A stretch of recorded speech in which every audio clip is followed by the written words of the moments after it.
በስመ አብ ወወልድ ወመንፈስ ቅዱስ አሐዱ አምላክ። ወረደ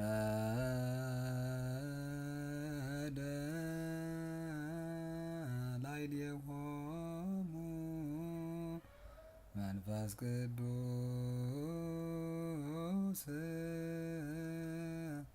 ከመ ዘእሳት ወተናገሩ በነገረ ኩሉ በሐውርት። መንፈስ ቅዱስ በእሳት አምሳል በእነሱ ላይ ወረደ፣ በየሀገሩ ቋንቋም ተናገሩ። የቅዱስ አባ ጊዮርጊስ ዘጋስጫ ድርሰት ነው።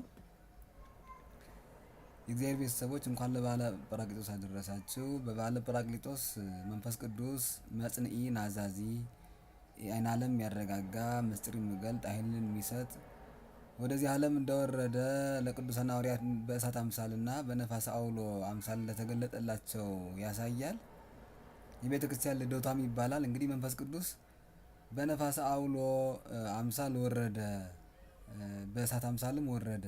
ሊቃውንተ ቤተክርስቲያን እንደሚያስተምሩን እንግዲህ ነፋስ ለቅዱስ ኒቆዲሞስ እንደተነገረው ሲመጣና ሲያልፍ ድምፁን ካልሆነ በስተቀር መምጣቱን መሄዱን አታውቅም፣ ነፋስ አይታይም። እንደዚህ ሁሉ መንፈስ ቅዱስም ቋንቋ ሲያናግር፣ ምስጢር ሲገልጽ፣ ትንቢት ሲያናግርና ኃይል ሲሆን ስራ ሲያሰራ እንጂ በዓይን የሚታይ ስላልሆነ መንፈስ ቅዱስ በነፋስ አውሎ ይመሰላል። በሌላ በኩል ነፋስ ሕይወት ላለው ፍጥረት ሁሉ ያስፈልጋል። ያለ ነፋስ ሕይወት የለም። እኛም ደግሞ መንፈሳዊ ሕይወታችን ያለ መንፈስ ቅዱስ ፍሬ እንደሌለው፣ መንፈሳዊ ሕይወት እንደሌለን የሚያሳይ ነው። በሶስተኛ ደረጃ ነፋስ አዝዕርትን ሁሉ ያሳድጋል።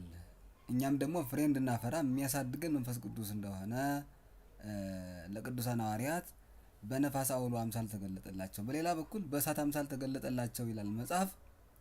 እንግዲህ እሳት ምሉ ነው፣ መንፈስ ቅዱስም ምሉ ነው።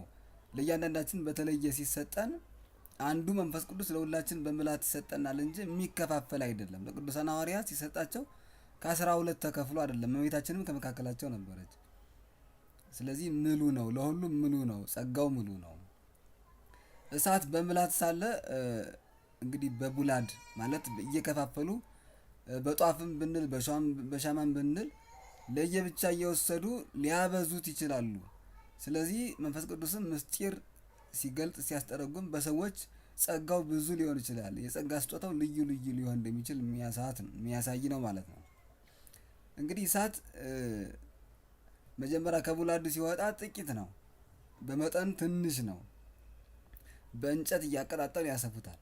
መንፈስ ቅዱስም በጥምቀት ሲሰጥ በመጠን ኋላ በስራ የሚሰፋ ነው። በፊት ግን በመጠን የሚሰጥ ነው ማለት ነው።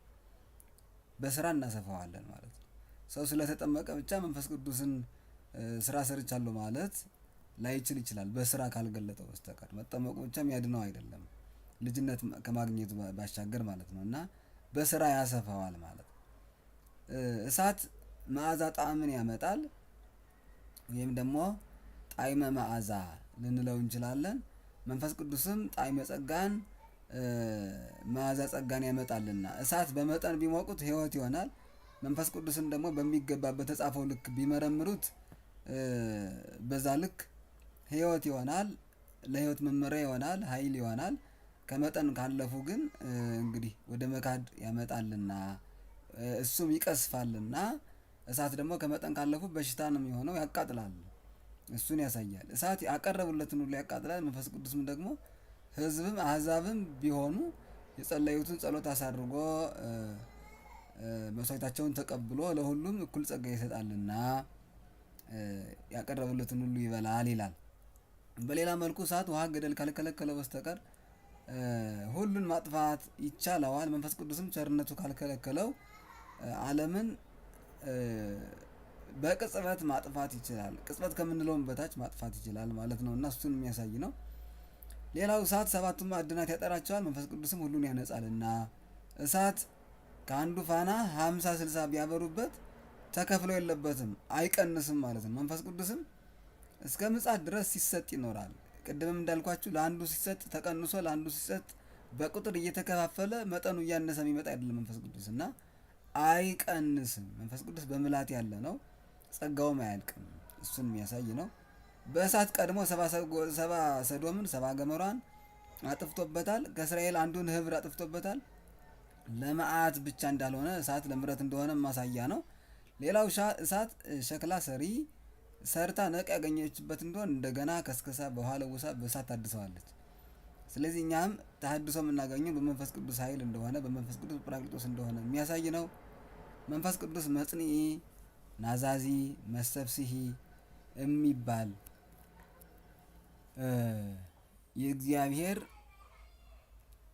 የእግዚአብሔር መንፈስ ቅዱስ ጸጋ የማያልቅ መሆኑን ለሁሉ በመናዘዝ ለሁሉ በማስደሰት ለሁሉ ጸጋን በመጨመር ኃይል በመሆን የሚገለጥ ነውና መንፈስ ቅዱስ ከአብ ከወልድ በተለየ አካሉ ስለሱ የሚነገርበት ዕለት ነው። በዓለ ጰራቅሊጦስን ስናከብር የመንፈስ ቅዱስን በሐዋርያት ላይ መውረድ መነሻ አድርገን ነው። ቅዱሳን ሐዋርያትም መንፈስ ቅዱስ ከወረደላቸው በኋላ የነበረው ጠባያቸው ማንነታቸው ተቀይሮ ደፋሮች፣ ጥቡዓን፣ ኃያላን፣ ጥበበኞች ነው በጥበብ በምልአት ከዛው ከኢየሩሳሌም ጀምረው ዓለምን ለማስተማር እያሰፉ በቅተዋል ማለት ነው። ይሄ የመንፈስ ቅዱስ ኃይል ነው። የመንፈስ ቅዱስ ኃይል ነው። መንፈስ ቅዱስ ኃይልን ለመስጠት ጥበብን ለመግለጽ የተቸገረውን ያዘነውን ዓለም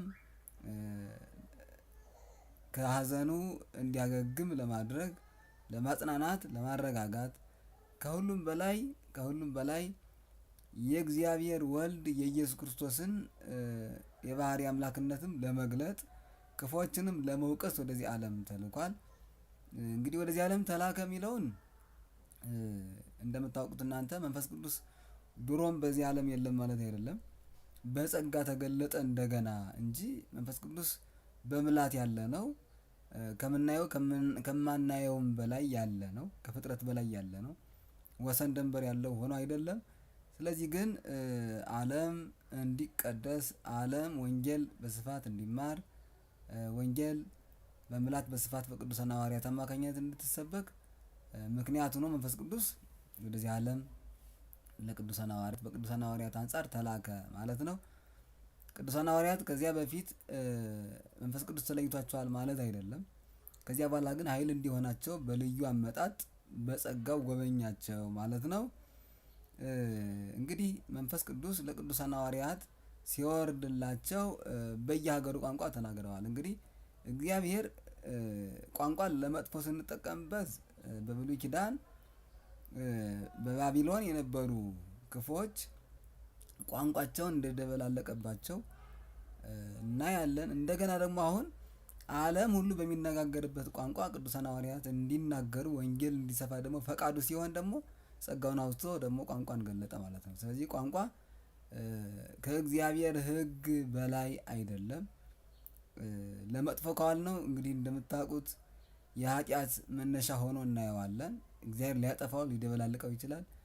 ለመልካም ደግሞ እንድናውለው ነገር እግዚአብሔር እንድናገርበት ሰው በየቋንቋው እንዲማር እግዚአብሔርን እንዲያውቀው ደግሞ ስለሚያስፈልግ ቋንቋ ምክንያት እንዳይሆናቸው ቅዱሳን ሐዋርያት በቋንቋ ታግዘው ዓለምን እንዲያስተምሩ ለቅዱሳን ሐዋርያት ደግሞ እንደገና ቋንቋን ገለጠላቸው ማለት ነው። እና ቋንቋ እንደ ምክንያት እኔ እኮ ይሄን ቋንቋ ስለማላውቀው ነው እንዳይል ለዓለም ራሱ ምንም መነሻ መድረሻ ምክንያት የሚሆነው ነገር የለም። በቋንቋ በስፋት ትሰበካለች ቅድስት ወንጌል። ይሄን ያደረገልን እግዚአብሔር ስሙ የተመሰገነ ይሁን። በቅዱሳን ሐዋርያት የወረደ መንፈስ ቅዱስ በእኛም ላይ እጥፍ ድርብ ሆኖ እንዲወርድብን ምስጢር እንዲገልጥልን ሀገራችን ቤተክርስቲያናችን በፍጹም ሰላም እንዲጠብቅልን ያዘኑትን እንዲያጽናናልን ፈቃዱ ይሁን። ይቆየን።